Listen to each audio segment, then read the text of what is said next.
मी Punjab duck आज आहे 23 April 2025 आणि मी आलेलो आहे नागपूरकडे जात आहे. मी चंद्रपूर ताडोबाच्या जंगलकडे जात आहे आणि हे काय इथं समृद्धी हवी या ठिकाणी संपत आहे.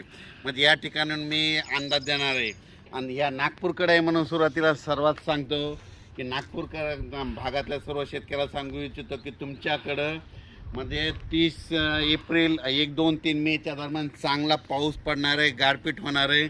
म्हणून तुम्ही तुमच्या पिकाची काळजी घ्या. कारण की 30 एप्रिल 1, 2 मे 1, 2, 3च्या दरम्यान तुमच्या नागपूर भागामध्ये पूर्व विदर्भामध्ये चांगला गारपिटीसह वादळीसह पाऊस पडणार आहे. म्हणून तुम्ही हा अंदाज लक्षात घ्या. आणि योगायोगाने मी तुमच्या भागामध्ये ताडोबा जंगलाकडे जात आहे. म्हणजे ताडोबाला जात आहे. ताडोबा जंगल चंद्रपूर तिकडे एक प्रोग्राम आहे, तिकडे जात आहे आणि या ठिकाणी महाराष्ट्रातल्या सर्व शेतकऱ्याला अंदाज देत आहे.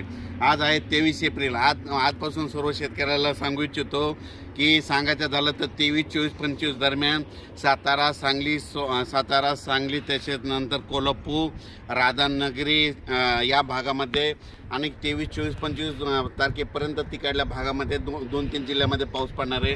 म्हणून हा अंदाज लक्षात द्यायचा. त्याच्यानंतर कर्नाटकमध्ये पाऊस पडणार आहे, तेलंगणाला पडणार आहे. त्याच्यामुळं काय होणार आहे, जे कर्नाटकच्या सीमालगतचे जे भाग आहेत म्हणजे उमरगा झालं, नांदेड झालं, त्याच्यानंतर धर्माबाद झालं, त्याच्यानंतर धाराशिव, जत, मंगसूळ या भागामध्ये पावसाचं सत्र ह्या 5-6 दिवस चालूच राहणार आहे. म्हणून हे अंदाज लक्षात द्यायचा.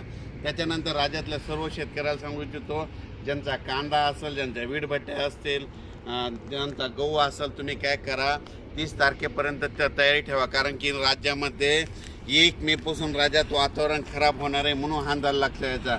सांगायचं झालं तर मधल्या याच्यामध्ये उत्तर महाराष्ट्रात देखील 1 मे 1, 2, 3च्या दरम्यान एक पावसाची शक्यता आहे. म्हणून उत्तर महाराष्ट्रातल्या शेतकऱ्यांना अंदाज लक्षात द्यायचा. त्याच्यानंतर पश्चिम महाराष्ट्रातल्या शेतकऱ्यांनी 1, 2, 3च्या दरम्यान पावसाची शक्यता असल्यामुळे त्यांनी हे देखील आताच पूर्वकल्पना म्हणून अंदाज लक्षात द्यायचा.